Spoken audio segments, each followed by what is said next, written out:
Okay, I think we should just go ahead and get started. It is towards the end of the day, and I'm sure everybody's trying to get back to starting the weekend. Thank you so much for joining me in this session. My name is Ghazal Qureshi. I'm with UpBrainry. I'm the CEO of UpBrainry Technologies, and this is what is a passion project turned into a data analytics and career pathing tool. I'll tell you a little bit about it later, but let me go ahead and get started. My contact information is right here on this screen, and I am on LinkedIn as well. I would love to be able to connect with anybody that wants to carry the conversation forward or have any other, I'd love to just connect. So anyways, going forward, I wanted to start out with an anecdote on why data is important, what it is that we can be capturing. And I came up with something that I thought was very relatable, but I was just told by my 25-year-old this morning that it was pretty cheesy. So it is what it is, cheesy or not, that's what I'm going to share with you guys. So as I was preparing for this presentation, I started to think about like, what are some of the scenarios that are unusual and different that relate to data that can really tell a story, because data is all about story. So the other day, a few months ago, actually, when I was sitting in my home office and at the corner of my eye, I'm paying, like, somehow it caught my attention that this cat that we have, our cat, kept coming in, or was going towards its litter box very frequently throughout the day. And I had never really paid attention to that before. I wasn't really sure if that was normal, if that was just something in the course of the day, or, I mean, this cat, love it, but it's not something that, I've made it clear I'm not responsible for it. So kids take care of it and whatnot. So anyways, the bathroom habits, why am I talking about it? Realized about, a few days later when it sounded like it was in pain, and we took him to the vet, a few $100s later, testing, found out that he had a kidney infection, and that was due to lack of water consumption. And then investigating further, found out that his water fountain, which was plugged in behind another piece of furniture, had gotten unplugged, and he had refused to drink water from it because it was tasting stale. Makes sense. However, if we had put this together, or I had really reflected on this and had some data points on to compare what were the frequent habits of my cat in using the restroom, and the putting it together with the amount of data it consumes per day, I would have been alerted early and perhaps would have avoided the pain for the cat, as well as the time and money that was spent on helping him get back on to health. So why do I tell this cheesy story? I tell this cheesy story because data is all around us. It provides insights into things that we may not even be aware of. It serves as a basic, but just an example of how our lives are intricately woven with data. I could have easily nipped this in the bud, but I had no data points to reflect back on and to make any useful insights on it. So this, again, like I said, holds true in our everyday life and our interaction, and whether we're aware of it or not, data informs and guides many of our decisions. And data is omnipresent, and its power really cannot be overstated. It is arguably the most valuable resource that we have.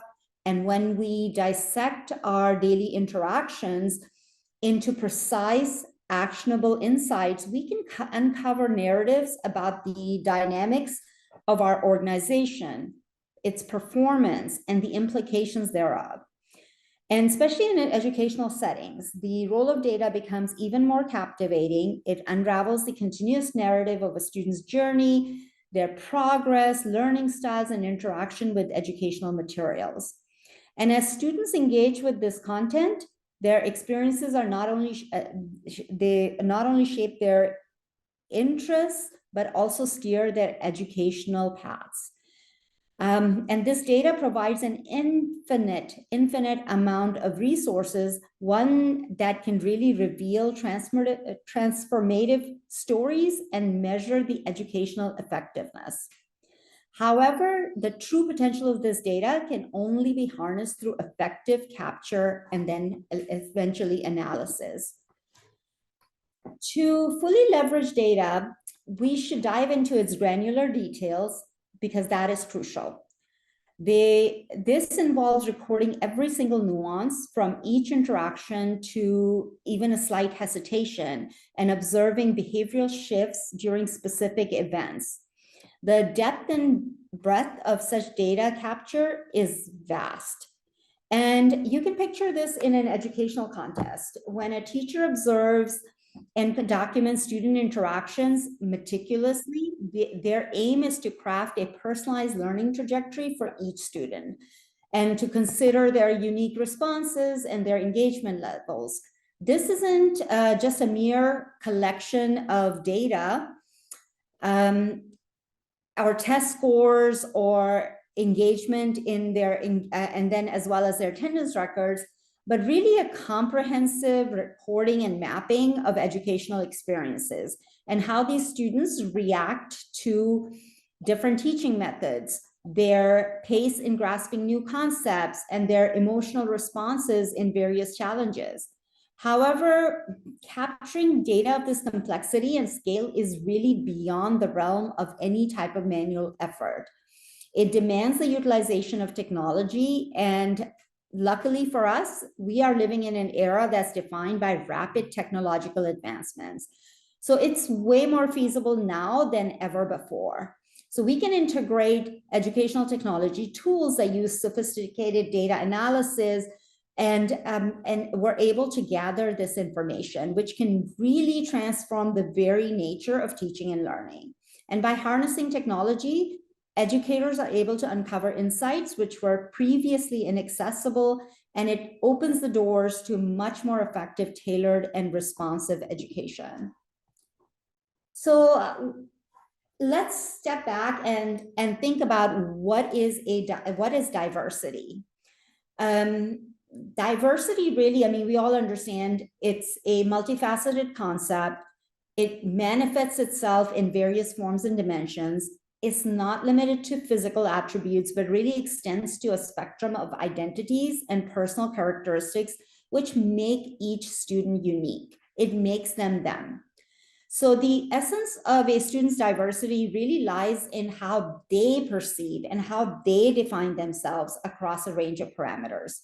It's about what they really consider pivotal to their identity, and it can encompass a variety of aspects, including but not limited to race, socioeconomic background, physical abilities, mental health, and even personality traits, such as being shy, introverted, extroverted, or anything in between.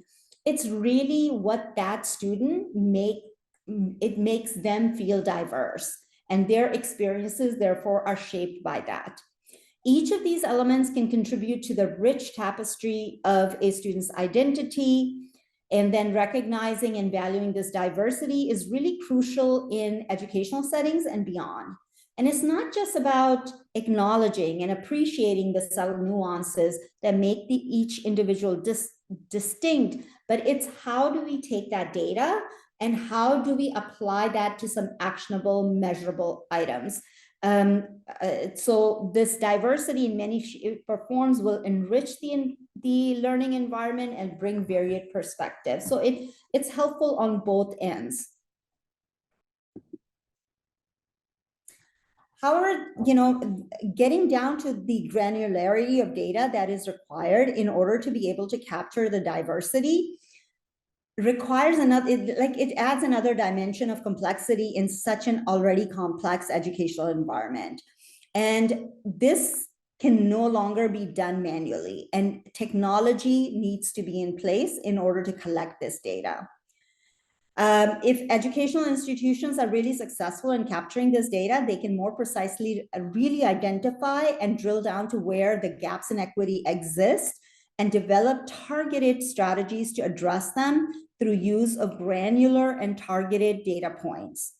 And this is something that UpBrainry has been very, very involved with.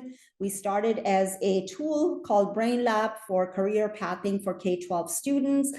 However, since then, we have not only gotten involved with career awareness and acquisition, but also realized that the actual interest of each and every student really provides a data point for us to be able to understand what makes that student tick, what would make them successful in certain career paths, in certain skills, and help them really enhance and boost those skills. So for us, the data became a very absolute, like the way we started on this journey was actually by chance because we needed to analyze this data. However, quickly we realized that this data was very powerful. And now we have actually launched 2 additional modules to our Brain Lab platform called the Smart Path and the Smart Insights, which we are currently using in our pilot studies to be able to actually do the use cases and the studies that I'm going to be able to share with you shortly.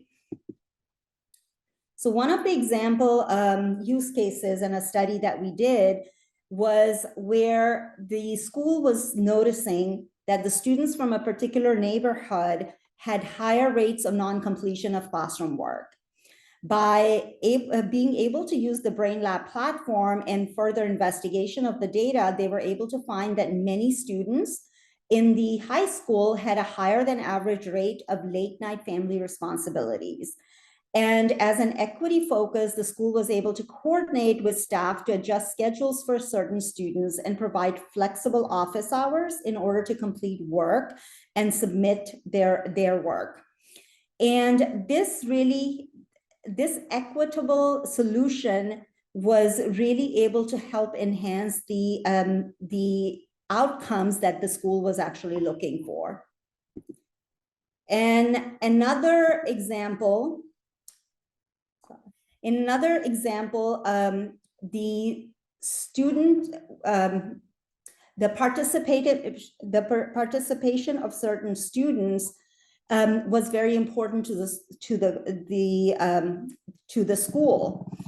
And in this case study, the students the school was able to actually take, they noticed that the students were not completing some of their coursework. And this is actually homework that they were not able to complete. When they focused on empowering their student body, they were able to really to provide opportunities for these students to be able to excel in completing the homework by providing different methods of being able to complete that work, by providing additional resources. They were able to get the completion rate up quite high. And then in order to facilitate the completion rates, the teachers also meticulously really tracked the homework submission rates and the assessment performances. And in this tracking, it wasn't just about the completion rate, but it also involved analyzing the quality and depth of the students' work. And then also checking to see whether certain modalities of coursework or the assessments really allowed for students to complete faster and to complete with much more due diligence, which really was helpful because they were able to take this data and be able to understand that certain modalities work better with certain students.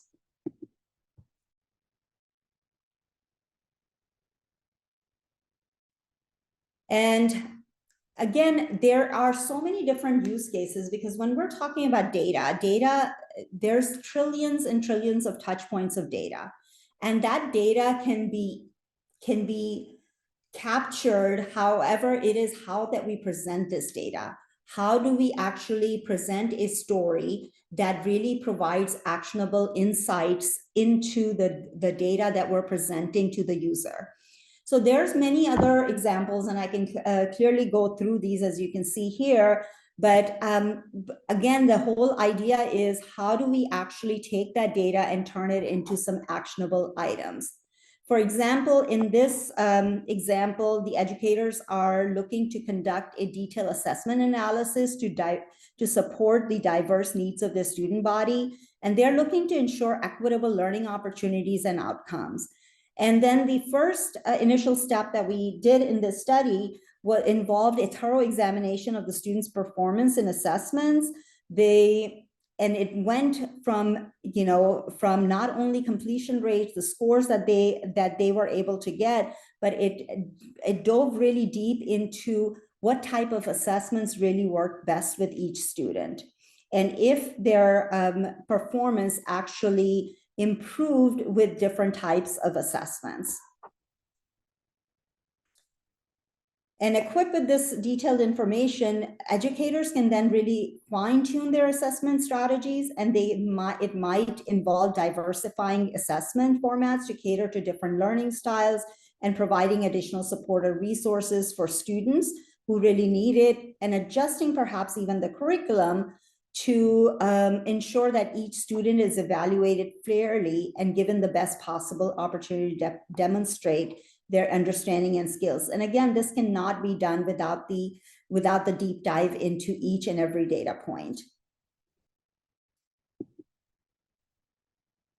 SEL is something that is prevalent in any subject that a student is learning. And that's something that was very important to us. And we wanted to definitely perform a study where we could understand the effects of social emotional health on the understanding and ability of a student to be able to move faster through the course and the content.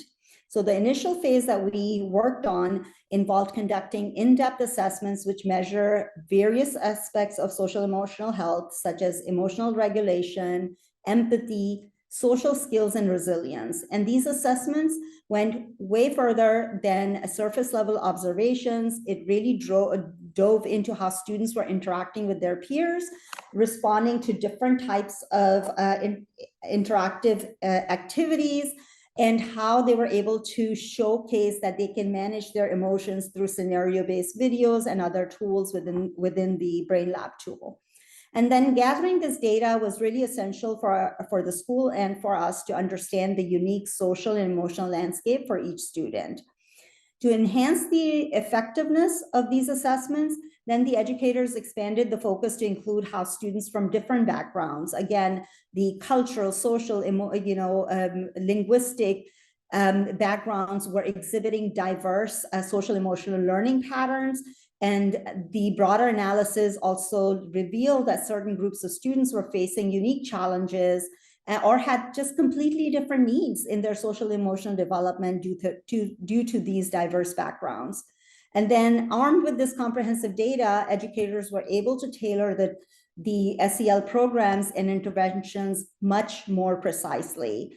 And the reason that social emotional is so important is that it is the framework, it is the foundation for a student to be ready to learn, ready to absorb the information. And that is why SEL interventions and activities are built into Brain Lab, and they are tracked very comprehensively.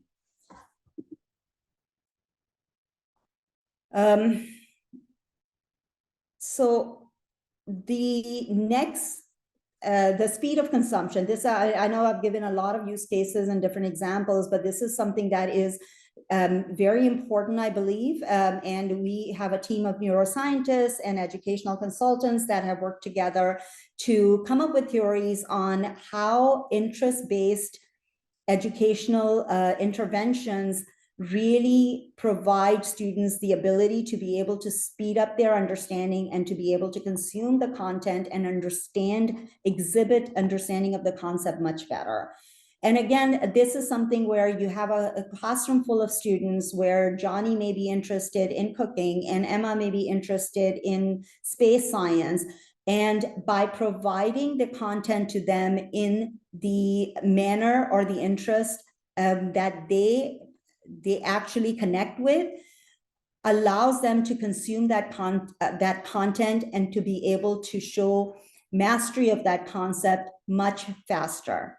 However, this is not something that that is possible in a manually driven classroom. So when I'm talking about manually driven classroom versus a technology driven classroom, I'm talking about a classroom where a teacher is teaching the same content to each and every student. Now, that is the traditional way of teaching. However, the technology tool can then be used as a teaching aid where the technology tool is able to convert that content into specific scenario-based content for each interest of each unique learner. And I'll go into that a little bit later, but this is what we did in one of our use cases, and we were able to actually prove that the students were able to accelerate their learning a lot faster. So what are the lessons that we're learning from this data?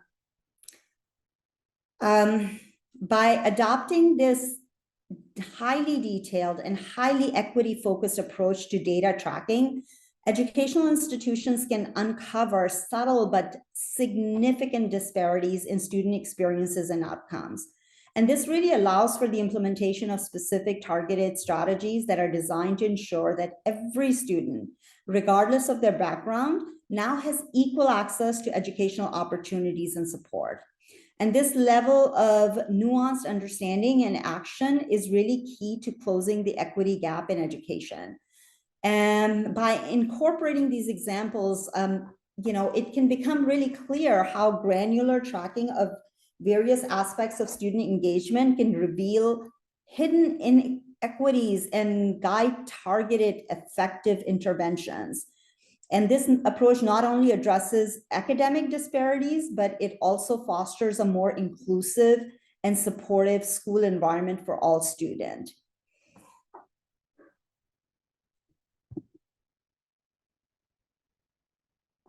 So as we transform from a conventional grading to inclusive data-driven insights, we're also able to really understand how personalized learning, how personalized and adaptive assessments can provide inclusion. And we are able to do this by tracking the data to make clear and concise assessments, marketing a very, very different approach than traditional grading to now a more inclusive and personalized approach.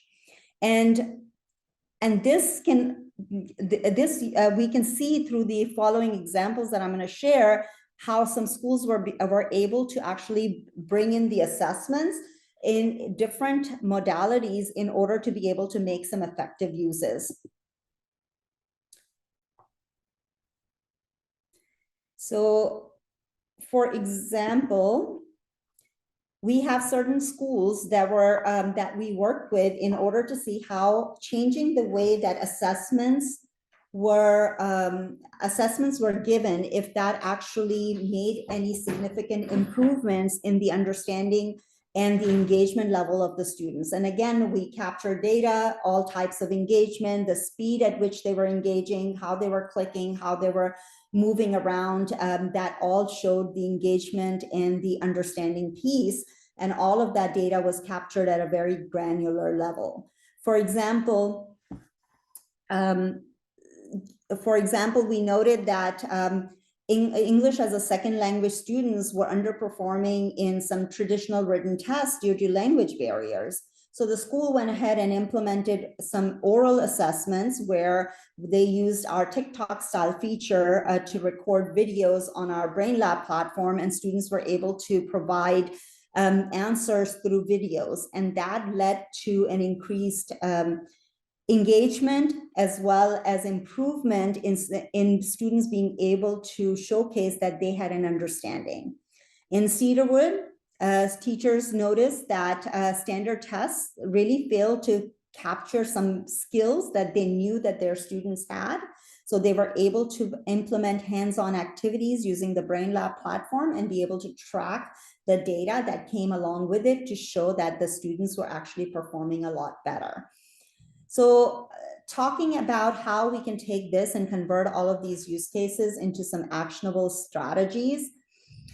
Some of the things that we can do is introduce diverse assessment formats, such as portfolios and presentations, provide options for students to choose their preferred assessment method, ensuring them a fair chance to showcase their abilities.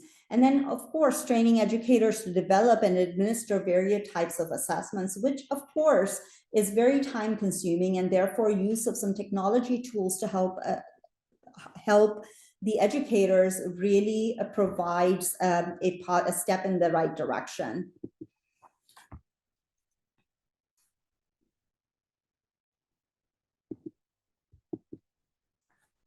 So let's talk about what it is that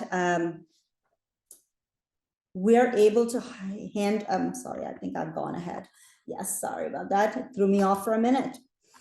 So we're talking about now taking all of that data, taking those data points and bringing in AI in order to be able to understand and provide those insights. So one of the things that we have recently introduced in our BrainLab platform is the use of a lineup of AI coaches. And these AI coaches are being used to provide accessibility and personalization and one-to-one support in the classroom while the teacher is teaching. Students are able to use the AI coaches when they get stuck on certain concepts, while the rest of the class may not need to stop. The individual student is able to get that personalized instruction from the AI coach. So as we navigate this complex, diverse learning needs of our students, the AI coaches are really emerging as a vital tool in creating inclusive educational environments. Some of the obvious advantages of these coaches is just being anonymous and allowing that comfort level to each student so that they don't feel that all eyes are going to be on them. We know that a lot of students, especially our diverse student community, feels intimidated and uncomfortable seeking help inside in a classroom, bringing attention to themselves due to their social stigmas or fear of judgment. An anonymous AI coach can really provide a safe, non-judgmental space for those students to ask questions and seek help without any fear of embarrassment or ridicule.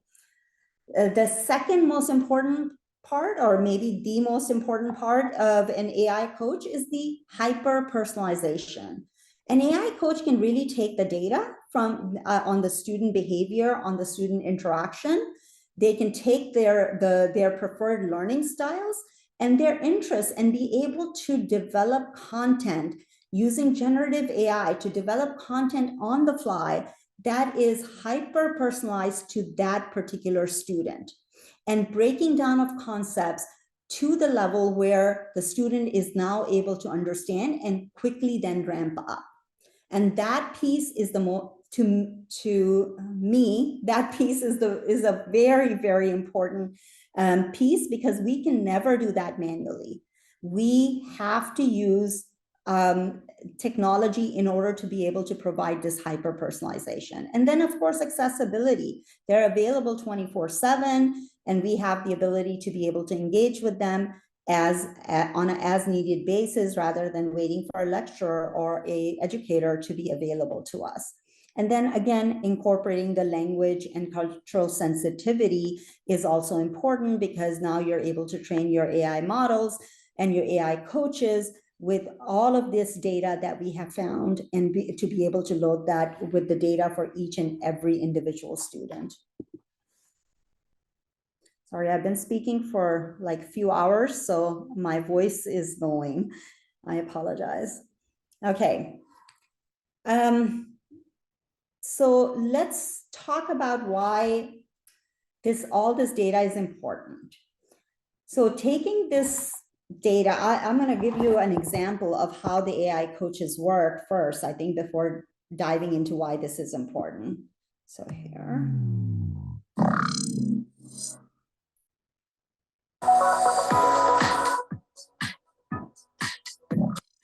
I am Aina, an AI coach in BrainLab. Let's take a tour of BrainLab and see how me and my fellow AI coaches help students learn to the best of their abilities. Looks like Idris is having trouble grasping the concept of gravity. As a personalized coach, I am here to provide personalized education and support along with my peers. Since you love to play golf, let me build a mini lesson on gravity for you with a golf scenario.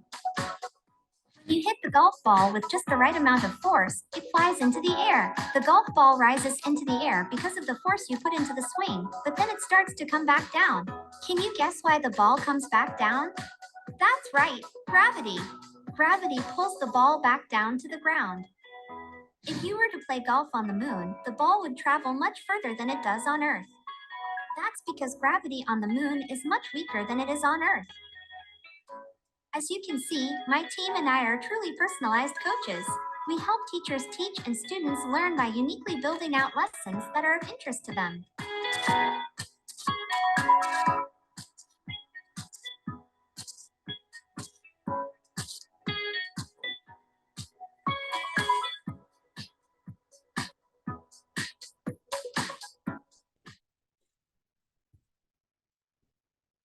So you can see that, this type of hyper personalization can really be done through the use of technology. By coaches and taking the data, we're able to actually provide a much more robust way of interventions, or even helping students that are doing well do even more, better in their pathing. Data-driven insights, when they're coupled with AI-powered coaching, it really helps provide unprecedented support to both educators and students. And AI coaches can collect data on student performance, on learning patterns, on what works for each student, what doesn't work for each student. And therefore, it can provide really valuable insights to human teachers. So we've talked about human classrooms and technology-driven classrooms. However, the best scenario is where you have a human-driven classroom along with a technology-supported classroom. And this way, the technology is going to provide the teacher the data on why and how certain students perform the way that they do. And the teacher is then able to then use that data to be able to provide support for those students. So this data can really help to identify areas where students are struggling, and then to develop these more effective teaching strategies. And it provides scalability. You have tens of thousands of students that can now be helped and provided education that is very, very personalized to them.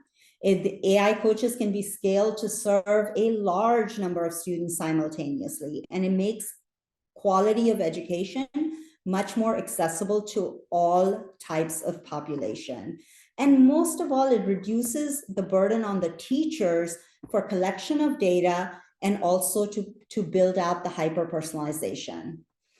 And of course, there's the continuous improvement opportunities when we're talking about AI models, and they're actionable items on how we can use that data. So the AI systems can not only provide the insights, but they can also learn and improve over time, and thus adapting to the changing needs of each learner and the educational landscape. However, it wouldn't be prudent if we talked about so much about AI and machine learning, and with the recent advancements in AI and bringing that technology to the mainstream, there are also some issues that we need to be able to understand. We need to understand the potential challenges, such as ensuring the privacy and security of student data, preventing biases in AI programming, and also maintaining a balanced human element in education. Additionally, there should be like really safeguards to ensure that the AI technology does not replace the human interaction entirely, but rather complements it, because a student's learning environment is really a complement to the material that they're learning. It is what shapes their personality. It is what helps those experiences help them grow. So we cannot take that human element away. However, we can make it much more data driven. The other thing that we have to really be careful of is that the AI chatbots have the potential of going rogue, and these type of safeguards and scaffolding has to already be built in order to ensure that we are watching out for all of those. For example, there's the story that I saw a couple of days ago, and I have a link here, and it's also on my LinkedIn if anybody is interested, of a company that had released a AI chatbot for their customer service. And as robust as it was, a customer was actually able to turn it rogue and start having it talk bad about the company, and also give recommendations for competitor companies that the customer should use. Of course, that was fixed very, very quickly, but it also shows us that if big companies, large corporations are not able to harness this correctly, things have a potential of going sideways very quickly. And this is even more important in our educational space. We're dealing with students, we're dealing with data, we're dealing with their privacy. So this is something that I wanted to leave everybody with, that we have to be very mindful of this. So where does Upbrainry come into the picture, and why is it important? So about 3.5 years ago, we started working on an application called Brain Lab, which is a career pathing for K-12 students. And we quickly realized that there was not a cohesive ecosystem that allowed for students to be able to really understand what careers they're more likely to do well in, or what really aligns with their interests and aptitudes. And it's grew from there. And just recently, last year, we partnered with National Science Foundation in order to start building our Smart Path and Smart Insight solutions, which actually is actionable data points that allow not only us, but the educators, students, parents to be able to see the insights into why students are behaving certain way. Even though currently it is focused on career pathing, however, the platform is built to be able to teach any core subject if an instructor was to put their content on the platform.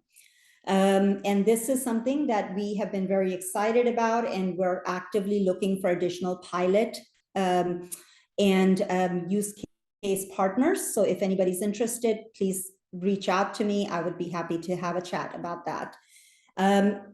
I have spent a lot of time talking, and I am looking to see if there are any questions. Let me see, just double check. Okay, I have a question. In terms of cultural adaptivity, AI is known for replicating the prejudices and stereotypes of the larger mass of data it has been trained on. How to ensure that it doesn't just perpetuate stereotypes as it adapts to the student's culture. And Janie, this is excellent point, and that's something that actually I raised as a caution for one of the ethical challenges that we do have with using AI. And that's why we need to be very careful with the data that we train the models with, and we make sure that it is used in the right set. The data is not just any data, but it's the data that has been used in the right setting and with the right context. And this is a problem that is going to be there. It's going to continue until we have a better system around this. But for now, for a brain, for example, we're training it on our own data, which means that we're keeping the biases out as much as possible. So that's a really good point. If there's anything else, I'm happy to be here. I know we have a few minutes left, and I do have this little video. I'll play that, but be sure to put some questions in the chat if you have any questions for me. But this is the last piece of my presentation, and this is something that we are working on right now, which is the brain mapping to take the different sections of the brain, because what the research shows is that if your different sections of the brain are responsible for you to acquire different skills, learning skills, and other skills, and if those sections are weaker, they will actually slow down the retention of information or acquisition of those skills. So the next platform that we're building, we're adding on this mind mapping and helping students understand how they can strengthen different parts of their brain.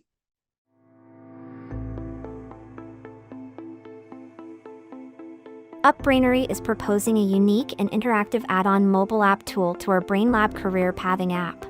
This new add-on tool is called My Smart Path and is geared towards students in K-12 to better understand how their interests and educational experiences play a role in the development of brain strength for each of the 5 key sections of their brain: frontal lobe, cerebellum, temporal lobe, parietal lobe, occipital lobe. Each of these 5 key sections help facilitate acquiring skills that are not only important for succeeding in chosen careers but also in controlling emotions and working effectively with others, skills that are critical when getting workforce and life ready. Our My Smart Path tool provides a visual mapping of how various parts of the brain help with development and acquisition of certain key skills. For example, the parts of the brain that engage and work together to help a person learn the skill of complex problem solving, identifying challenges are TL, 60, FL, 30, OL, 10, for an elementary school student. However, the parts that engage once a person is in the middle school years changes to FL, 60, TL, 40. This is key because if we engage in activities that strengthen these particular parts of the brain, then it allows for easier acquisition of the complex problem solving, identifying challenges. Brain Bites are specially developed short activities by specialists to help strengthen different parts of the brain for each developmental age. By providing a visual journey of how the various parts of the brain are engaged and strengthened by each brain bite, a student is able to visually see the strength progression and able to better understand the impact of each activity on each of the sections of the brain. Learners are shown the impact of participating in each specially developed brain bite activity. Strength points are assigned to help showcase the progression of skills and brain activity from lower elementary, upper elementary, middle school, and high school, thus providing a cohesive visual mapping of the brain's strength and skills. In addition to brain bites, students are also able to engage in activities that enhance their skills for specific careers, such as deciphering a coding algorithm to help them gain skills for careers in IT. Smart Path then compiles these skills into a visual brain map of skills needed to succeed in a specific career so that the user can have a better understanding of the skills required and how it impacts the learning trajectory in their chosen career. We have compiled a team of educators and neuroscientists with decades of experience in studying the learning and skills progression for students in K-12. We are now harnessing their collective knowledge and experiences to develop a technology tool that can be placed in the hands of each parent, teacher, and student to allow them to become active participants in their own learning. So, thank you so much. That is the end of my presentation, and hopefully I have been able to share the passion that we have for collecting this data and using the data to actually make a difference. And I would love to be able to connect with anybody that would like to learn more. Thank you.